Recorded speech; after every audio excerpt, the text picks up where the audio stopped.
आजची जी रेसिपी बनवणार आहोत ती एकदम खास आहे, जी की विदर्भात स्पेशली बनवल्या जाते, जिचं नाव आहे राम लाडू. तुमच्या इकडे काय म्हणतात हे कमेंट करून नक्की सांगा याला. आमच्या इकडे याला राम लाडू म्हणतात. आणि जे काही कार्यक्रम असतात, हनुमान जयंती किंवा जे कार्यक्रम सार्वजनिक घेतल्या जातात, त्यामध्ये प्रसादासाठी अशा प्रकारचे राम लाडू बनवल्या जातात. तर ही रेसिपी आज आपण बघणार आहोत. तर रेसिपी शेवटपर्यंत पहा आणि आवडली तर नक्की चॅनलला लाईक आणि सबस्क्राईब करा. चला तर लगेच साहित्य पाहून घेऊयात. तर आपल्याला लागणार आहेत पालेभाज्या आणि कडधान्य. तर पालेभाज्यांमध्ये आपल्याला गोबी, पालक, टमाटर, लसूण, 1-2 मोठे कांदे कापलेले, आलू आहेत, त्याचबरोबर कोथिंबीर, छोटेसे अद्रकीचा तुकडा, मिरच्या आहेत 2 ते 3 कापलेल्या आणि कढीपत्ता आहे. एवढ्या पालेभाज्या आणि त्याचबरोबर जे आपल्याला कडधान्य लागणार आहेत म्हणजे ज्या डाळी आणि तांदूळ. तर इथे मी पाव वाटी तूर डाळ, मूग डाळ, उडीद डाळ, मसूर डाळ, चना डाळ घेतलेली आहे पाव वाटी आणि 1 वाटी तांदूळ घेतलेले आहेत. तुम्ही असं पण प्रमाण घेऊ शकता की 1 वाटी सगळ्या डाळी आणि 1 वाटी तांदूळ अशा प्रकारे. तर सगळ्यात पहिल्यांदा आपण जे कढईमध्ये तेल टाकून घेऊया फोडणीसाठी.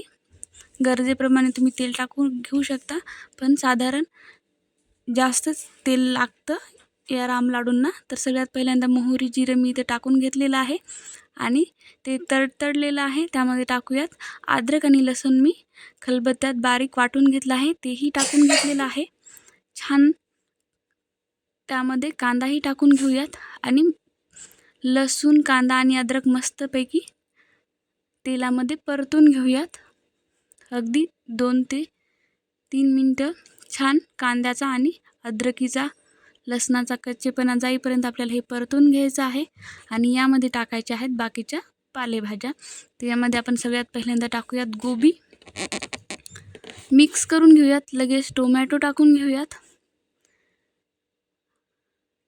टोमॅटो ॲड केला की त्यामध्ये टाकूयात आलू. मी इथे 2 साधारण आकाराचे छोटे छोटे आलू घेतले होते, ते बारीक कापून घेतलेले आहेत, तेही इथे टाकून घेतलेले आहेत. आणि त्याचमध्ये आपल्याला मिरच्या टाकून घ्यायच्या आहेत. इथे मी लाल आणि हिरवी मिरची होती माझं, त्या 2 हिरव्या आणि 1 लाल मिरची बारीक कापून घेतली आहे, ती इथे ॲड केलेली आहे. आणि याच्यावर आपण झाकण ठेवूयात 2 मिनटासाठी. छान भाज्या थोडासा कच्चेपणा गेला की यामध्ये आपण कढीपत्ता टाकूयात. अगदी बारीक करून टाकलेला आहे म्हणजे जो की खाल्ला जातो. आणि याचमध्ये आता आपण ॲड करणार आहोत पालक. पालक सगळ्यात शेवटी ॲड करायलो, कारण पालकला शिजायला जास्त वेळ लागत नाही किंवा परतायला पण खूप जास्त वेळ लागत नाही. तर इथे पालक ॲड केलेला आहे. आता मसाले टाकूयात. इथे मी 2 चमचे लाल तिखट घेतलेला आहे. तुम्हाला जर कमी हवा असेल तर तुम्ही कमी टाकू शकता. आणि हळद टाकून घेतलेली आहे. बाकी कोणताही मसाला मी इथं वापरत नाही आहे, फक्त लाल तिखट आणि हळद रंगासाठी वापरलेली आहे. तर थोडीशी कोथिंबीर टाकून घेऊयात आणि मस्तपैकी याला परतून घेऊयात अगदी 1 ते 1.5 मिनिट. आणि याच्यामध्ये आपण पाणी ॲड करणार आहोत. म्हणजे आपल्याला साधारण 3 ते 4 ग्लास पाणी इथे ॲड करायचं आहे. आणि जर लागलंच तर अजूनही लागलं त्याप्रमाणे पाणी इथे ॲड करायचं आहे. तर सगळ्यात पहिल्यांदा आपण यामध्ये तांदूळ आणि डाळी एका जागी करून घेऊयात आणि त्याला स्वच्छ धुवून घेऊयात. तर त्या फोडणीमध्ये मी मीठही टाकलं होतं गरजेनुसार. तर तुम्हाला जसं मीठ हवं असेल तुम्ही त्याच्यात टाकून घेऊ शकता. आणि हे स्वच्छ धुवून झालेलं आहे. आणि आपलं जे पाणी आहे ते छानपैकी गरमही झालेलं आहे. यामध्ये हे टाकून देऊयात सगळे डाळी आणि तांदूळ. मीडियम टू लो गॅसवर आपल्याला हे शिजायसाठी ठेवायचं आहे. तर याच्यामध्ये मीठ टाकून घेतलेलं होतं मी पहिल्यांदाच, ते इथं स्किप झालेलं आहे. तुम्हाला गरजेनुसार तुम्ही याच्यात मीठ ॲड करा. तर हे आपण शिजण्यासाठी ठेवूयात लो टू मीडियम गॅसवर. तोवर आपण जो फळं बनवायचे आहेत आपल्याला ते बनवून घेऊयात. इथे मी ज्या वाटीने तांदूळ मोजून घेतले होते त्याच वाटीने 4 कप गव्हाचं पीठ घेतलेलं आहे. तुम्ही या जागी ज्वारीचं पीठही वापरू शकता. ज्वारीच्या पिठाचेही खूप छान राम लाडू बनतात. तर इथे मीठ टाकून घेतलेलं आहे चवीनुसार.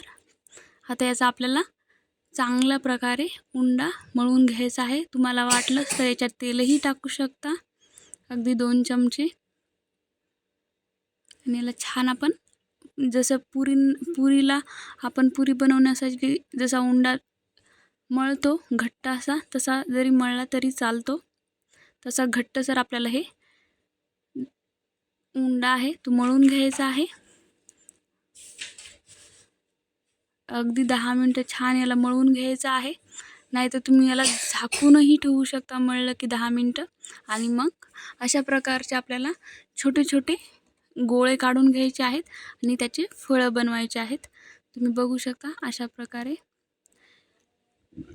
याला थोडंसं प्रेस करायचं आहे आणि अशा प्रकारचा आपला जे फळ आहे राम लाडूचं ते बनतं. तर अशाच प्रकारचे सर्व फळं आपल्याला बनवून घ्यायचे आहेत.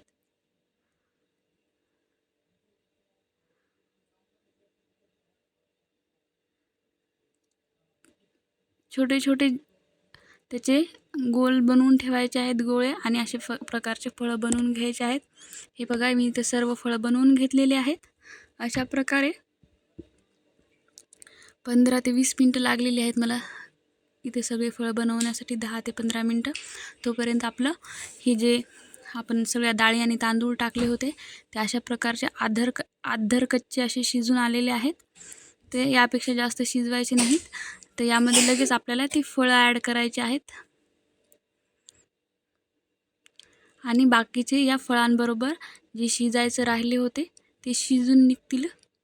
त्याला सगळं टाकून घेणार आहे फळं आणि छान मिक्स करत करत खाली वर करत आपल्याला सगळे फळं ॲड करून घ्यायचे आहेत.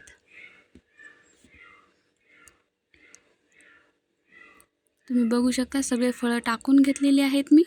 आणि वरतून थोडीशी कोथिंबीर टाकूयात आणि याला शिजण्यासाठी अगदी 15 ते 20 मिनटं लागतात. त्याला अगोदर असंच थोडंसं शिजून घेऊयात आणि मग नंतर 10 मिनटासाठी याच्यावर आपण झाकून ठेवून थोडंसं बाजूला करून याला शिजवायला ठेवूयात. पूर्ण झाकण ठेवलं तर ते उतू येतील म्हणून अर्ध उघडंच ठेवलं होतं मी. तर हे अशा प्रकारचे अजून थोडेसे शिजायचे बाकी आहेत. तर अजून 10 मिनटं शिजून घेतलेले आहेत मी. आणि हे बघा तयार आहेत आपले राम लाडू. तर याला छानपैकी सर्व करून घेऊयात.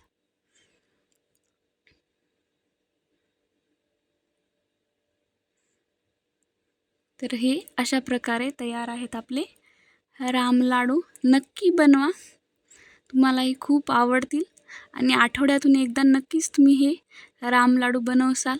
लिंबू आणि कांद्याबरोबर सर्व करा आणि रेसिपी तुमच्या मित्रपरिवाराबरोबर नक्की शेअर करा. आवडली तर नक्की चॅनलला लाईक आणि सबस्क्राईब करायला विसरू नका.